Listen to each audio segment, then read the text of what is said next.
All right, let's move on. What do you want to talk about? Can we have fun in the remaining moments of this hour? I'm in a mischievous mood now.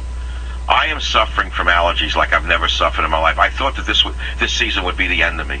And it is. It's close to being the end of me. Every year it gets worse and worse and worse. It's not just that I'm getting older, it's that the allergies are getting more severe. Not only for me, I see people sneezing and coughing and hacking in eyes and watering. I've never seen an allergy season like this in my life. Never. And what I do, I'm a little obsessive. I keep calendars every year. One day they'll go into the Savage Museum. And I look back and it says June. I turn the page now from May 2006 to June. And across the top, I said, severe allergies. So June's worse. I got another month of this coming up. I can't take it. I swear to God, my skin is red, and I don't take anything. I'm going to try anything. What I'm going to try, I'm probably going to take off the whole end of June, 2 weeks, and go somewhere where there's snow on the ground and there's no pollen.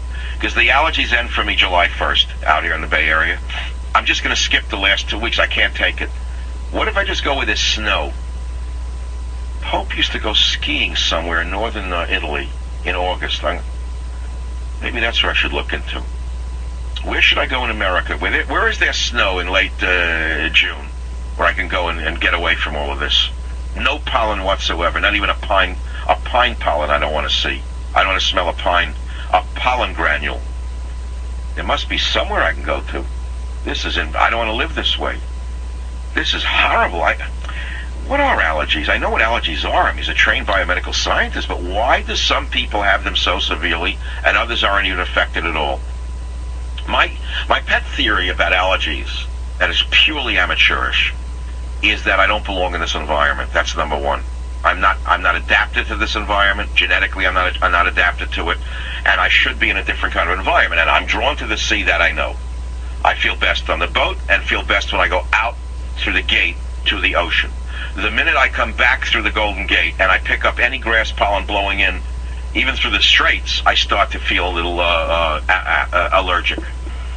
So what? I was ancestrally belonged. I was a seaman, a fisherman. I don't know what does it mean. Where should I live? On a boat? Live on a submarine? I'll get a yellow submarine and live on it. I happen to think that I should be in a much more northern climate, something like northern Finland. I don't mean on an ice floe, but maybe I'm using too much of this. Maybe you don't care about any of this. I'm not the only one who suffers from allergies. But I know that there's no allergies with this snow because there's no pollen to speak of. Maybe there's Aleut in me. Maybe there's an Eskimo somewhere in my past. Maybe one of my ancestors went up there to sell him something. Who knows how it happened? Snuck into an igloo and out came a great-great-grandfather somewhere. Was up there selling him something. Maybe it could be Aleut. I don't know where it is. Maybe I should be in the snow there with no teeth, with a wood block, with an ice block, sitting around in a fur coat. I would go crazy without radio, without television.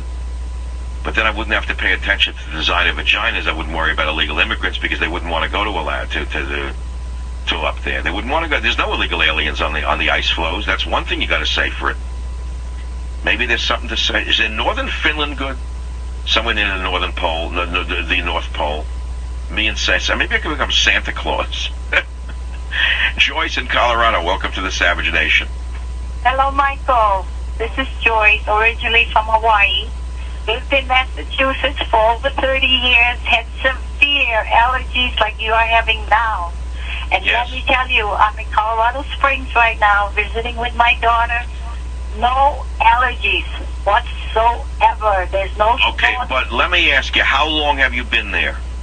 Well, I was here last year because her husband was in Iraq, his second tour. I stayed with her. I retired. I stayed with her for a year. Okay, but you stayed for a whole year. A whole year, Michael. Joyce, let me tell you something about allergies that I know about, because I've studied them for so many years because I've suffered from them.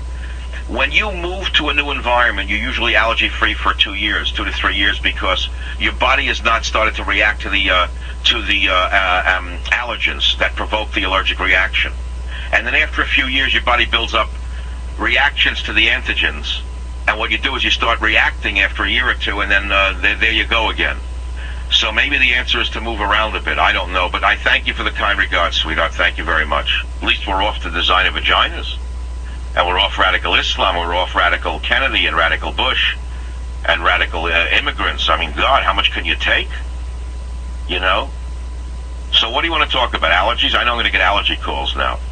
I can't take anything with Sudafed. That's like wow, does that stuff whack me out? You get like so crazy from it. You know, it feels good for a while, then the tail curve of a Sudafed down is so bad, it's not worth taking. So I can't take anything with Sudafed in it. To buy it now, like they think you're a criminal. You take the tag and you go in and they go in the back and they look at you, they take your picture, all over a little Sudafed. Well, so much for that. Dan